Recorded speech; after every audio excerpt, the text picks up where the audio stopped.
everyone, welcome back to my channel.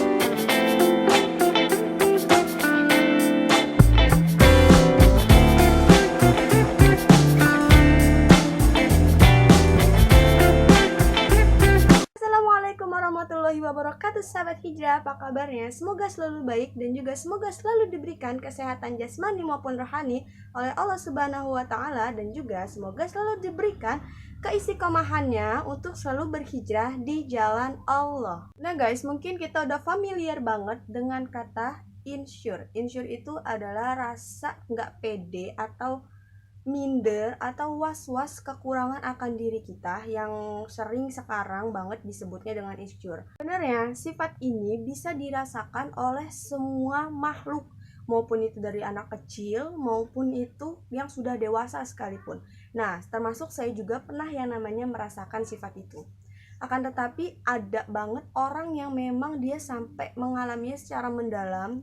Maksudnya dia tuh orangnya terlalu insecure banget sampai dia gak mau yang namanya show off atau front of yourself, terus sampai yang namanya insecure-nya itu berkelanjutan. Cara bangkit dari yang sifat ini adalah banyak.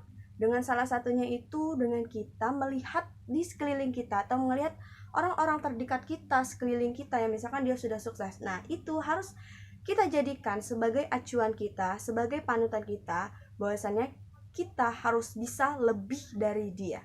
Nah, apakah sahabat hijrah tahu bahwasanya Nabi Musa juga pernah yang namanya merasakan insecure? Nah, tapi akhirnya beliau sukses dunia dan akhirat. Nah, di sini aku akan memberitahukan kalian bagaimana sih caranya Nabi Musa menghilangkan rasa insecure-nya atau membangun rasa insecure-nya agar menjadi orang yang lebih sukses di dunia maupun di akhirat, dan sampai beliau itu menyebarkan Islam dengan begitu beraninya. Nah, tapi sebelum kita ke penjelasannya, jangan lupa untuk selalu dukung aku dengan cara like, komen, dan subscribe, plus bunyiin lonceng notifikasinya agar kalian tahu ketika aku mengupload video-video terbaru. Dan jangan lupa untuk satu kali lagi untuk share ke semua sosial media kalian yang kalian punya. Let's do the video. Yang pertama adalah mengakui kekurangan diri. Nabi atau Rasul itu sebenarnya manusia biasa sama seperti kita. Hanya saja lebih dikhususkan oleh Allah, lebih dimuliakan oleh Allah Subhanahu wa Ta'ala. Nah, Nabi Musa nih pernah yang namanya merasakan insecure gegara dia itu gak bisa ngomong ke Fir'aun. Nah, kenapa dia nggak bisa yang namanya ngomong lantang, ngomong lancar ke Firaun padahal dia pendakwah? Dulu ketika sejarahnya Nabi Musa itu pernah yang namanya makan arang. Arang loh, arang panas banget itu dimakan sama yang namanya Nabi Musa. Ada lagi yang mengatakan bahwasannya perbedaan bahasa antara ketika Nabi Musa dibesarkan dan dengan bahasa Firaun. Nah, jadi ketika itulah Nabi Musa itu merasa yang namanya diri dia tuh nggak pede, diri dia tuh kayaknya nggak percaya diri deh kok kayak gini, terus rajanya tuh kan gede, sedangkan Nabi Musa itu dulu terlalu muda kayak gitu kan, masih muda kayak gitu. Nah, terus Nabi Musa ini merasakan yang namanya dia tuh selalu minder, nggak percaya diri. Nah, tapi di balik itu semua Nabi Musa itu menangkis. Nabi Musa menangkis semua rasa itu, dan Nabi Musa menghadapinya dengan yang namanya sabar. Dan atas kekurangannya ini beliau merasa bangkit dan terus maju untuk menegakkan agama Islam. Kedua adalah menghiraukan perkataan negatif. Nah, dalam surah Az-Zukhruf ayat 52, Nabi pernah diejek nih sama Fir'aun, raja yang paling jahat, yang paling berkuasa pada zamannya itu. Dulu Nabi Musa pernah diejek bahwasanya bahasa Fir'aun itu lebih bagus daripada Nabi Musa. Kalau misalkan kita nih lebih kayaknya misalkan kalau bahasa kiasannya sekarang, bahasa gaulnya sekarang, ngapain lo nasihatin gue? Kan gue lebih bagus, gue lebih mulia, gue lebih jaya daripada lo. Ngapain lo nasihatin gue? Nah, kalau misalkan kayak gitu kan kita merasa sakit hati. Nah, begitu juga yang namanya Nabi Musa. Nabi Musa merasakan yang namanya sakit hati Tapi Nabi Musa itu menjadikan rasa sakitnya hatinya itu dengan tidak pantang menyerah dan terus maju menghadapi yang namanya Fir'aun karena dia selalu membawa Allah di hatinya. Tiga adalah banyak bersyukur dan banyak meminta pertolongan kepada Allah.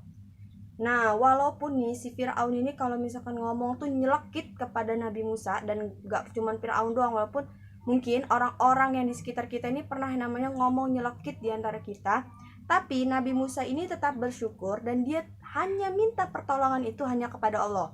Seperti yang di dalam surat At-Toha ayat 25 sampai 26, Nabi Musa itu pernah doa. Nah, mungkin kita juga pernah nih yang namanya berdoa di saat mungkin presentasi ketika kuliah, atau mungkin presentasi ketika di depan kelas, ketika lagi masa sekolah. Nah, Nabi Musa juga pernah berdoa di dalam surat At-Toha ayat 25 sampai 26. Ya Tuhanku, lapangkanlah untukku dadaku dan mudahkanlah segala urusanku dan lepaskanlah ikatan yang ada di lidah ini agar mereka paham perkataanku. Nah, jadi itu doa Nabi Musa ketika ia berhadapan dengan Fir'aun. Nah, karena kan kita juga pernah tuh kalau misalkan presentasi ngerasa minder, terus pasti udah keringetan bercucuran kemana-mana, takut nggak bisa, takut temennya itu nggak paham, takut dosennya kayaknya nggak serak, nggak cocok, dan takut ya namanya ngulang lagi. Pasti kita dalam hati kita, oh ya Allah, pokoknya bisain sih supaya mereka tuh paham, terus mulutnya tuh nggak latah, nggak sana sini. Nah, sebenarnya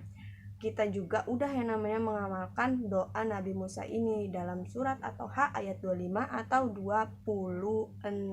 Keempat adalah mencari sahabat atau teman dekat. Nah, Nabi Musa juga pernah yang namanya mencari sahabat atau mencari teman dekat untuk menghadapi yang namanya Fir'aun. Dijelaskan dalam surat Al-Qasas ayat 34 bahwasanya ketika ia ingin berhadapan oleh yang namanya si Fir'aun itu, Nabi Musa membawa saudaranya nih, membawa kakaknya yang bernama Harun, karena perkataan Harun itu yang lebih fasih dan yang lebih paham. Jadi sehingga si Fir'aun ini nih paham nih apa yang dikatakan dan apa yang dituju oleh yang namanya Nabi Musa. Yang kelima adalah memberi manfaat bagi orang lain. Walaupun kita udah tahu nih kekurangan kita, kan saya ini banyak kurangnya, terus saya ini minder, ngapain loh saya harus memberi motivasi, saya harus menasihati, saya harus berbaik kepada orang lain.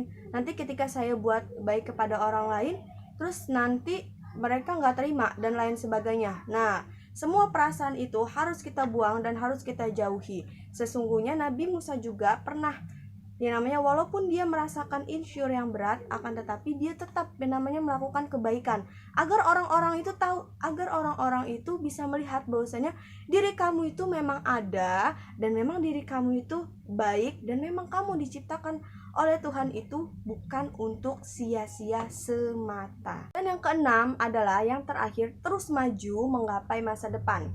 Jangan hirauin apa yang dikatakan oleh mereka tentang diri kamu, dan pokoknya apa sih kamu ini cita-citanya kayak gitu, kayaknya nggak ini banget. Jangan, terus tutup kuping kamu, terus maju ke depan dan fokus sama tujuan kamu. Nah, sebenarnya kan Nabi Musa juga kayak gitu, dia nggak pernah menghirauin walaupun disiksa, walaupun apalagi cobaannya itu lebih berat menghadapi yang namanya Fir'aun, tapi Nabi Musa itu pantang menyerah dan dia terus maju ke depan untuk masa depan yang lebih indah, untuk menyebarkan agama Allah. Nah guys, jadi misalkan kita merasa nih yang namanya diri kita itu lemah dan kayaknya banyak banget kekurangannya, jangan sedih. Sesungguhnya innallaha ma'ana, sesungguhnya Allah itu bersama kita. Dan gak semua bunga mawar itu mekar bersamaan. Gak semua bunga mekar bersamaan. Jadi kalau misalkan kalian melihat teman kalian, dia kayaknya lebih sukses, terus aku kapan ya, kok kayaknya setiap aku doa terus kok gak dikabulin. Gak ada doa yang gak terkabul. Sebenarnya semua doa itu terkabul, tapi ada waktunya tersendiri-sendiri. Kayak gitu, ada yang mungkin langsung dikabulin, ada yang nanti Allah lebih suka kamu untuk merengek-ngerengek lebih lagi, mungkin nanti saya mau ngeliat usaha kamu lagi. Ada 3 cara Allah yang namanya ingin mengabulkan sebuah doa. Untuk sahabat hijrah semua, tetap semangat, jangan menyerah, jangan hiraukan perkataan orang, biarkan saja mereka berkata apa, akan tetapi kalian tetap maju, jangan pernah urusin hidup orang juga, dan jangan juga kayaknya kamu merasa minder dan segala macam, karena tidak semua bunga mekar bersamaan. Kita juga punya waktunya untuk bersinar, untuk membahagiakan orang-orang yang kita sayangi. Tetap semangat, jangan menyerah. Nah guys, mungkin sampai sini saja penjelasan saya. Apabila ada kurangnya mohon dimaafkan, itu kesalahannya dari saya sendiri. Apabila ada yang benar, itu hanya datangnya dari Allah Subhanahu wa taala. Wabillahi taufik wal hidayah, waridho wal inayah. Thanks for watching. Makasih banget yang udah nonton video ini. Semoga bermanfaat. Wassalamualaikum warahmatullahi wabarakatuh.